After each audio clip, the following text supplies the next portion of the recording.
Lesson 3. Southern Cotton Kingdom. It matters because the demand for cotton deepened the white South's commitment to slavery and a slave-based economy. Rise of the Cotton Kingdom. Guiding questions. How were the economies of the South and North different? In the early years of the United States, the South had an economy based almost entirely on farming, despite the fact that settlers had developed only a small part of the region.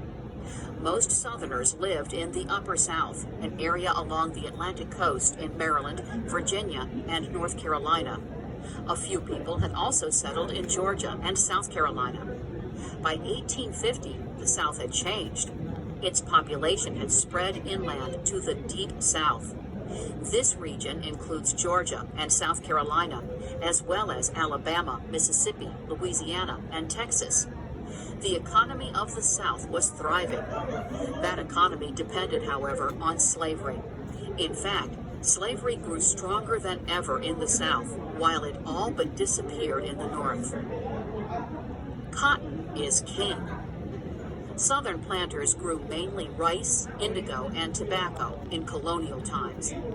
After the American Revolution, demand for these crops decreased. European mills now wanted Southern cotton.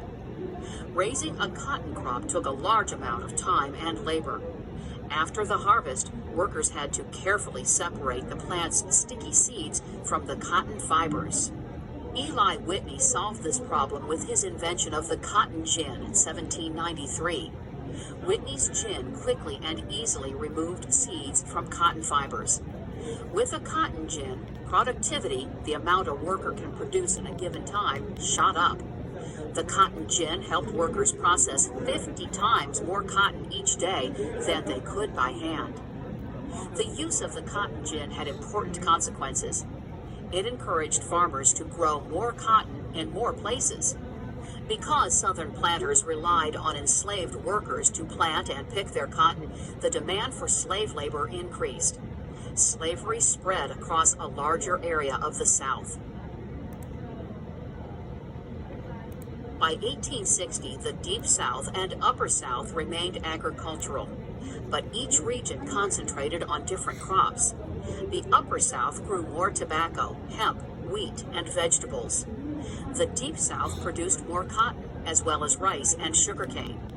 Because more workers were needed to produce cotton and sugar, the sale of enslaved Africans became a big business. The Upper South became a center for the sale and transport of enslaved people. This trade became known as the domestic slave trade. Progress check. Describing. What effect did the cotton gin have on the South's economy? Southern industry. Guiding question. Why did industry develop slowly in the South? Industry developed more slowly in the South than in the North. Why was this so? One reason was the boom in cotton. Agriculture, especially cotton farming, produced great profits. Building new industry is costly. Planters would have had to sell enslaved people or land to raise the money to build factories. They chose instead to invest in profitable agriculture, including enslaved Africans. In addition, the market for manufactured goods in the South was small. Enslaved people, who made up a large share of the population, had no money to buy goods. This limited local market discouraged industries from developing.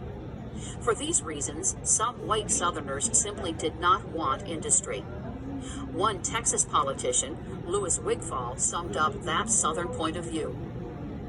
Primary source. We want no manufacturers. We desire no trading, no mechanical or manufacturing classes. As long as we have our rice, our sugar, our tobacco, and our cotton, we can command wealth to purchase all we want. Quoted in Louis T. Wigfall, Southern Fire Eater. Factories in the South. Some Southern leaders wanted to develop industry in the region. They thought that the South depended too much on the North for manufactured goods.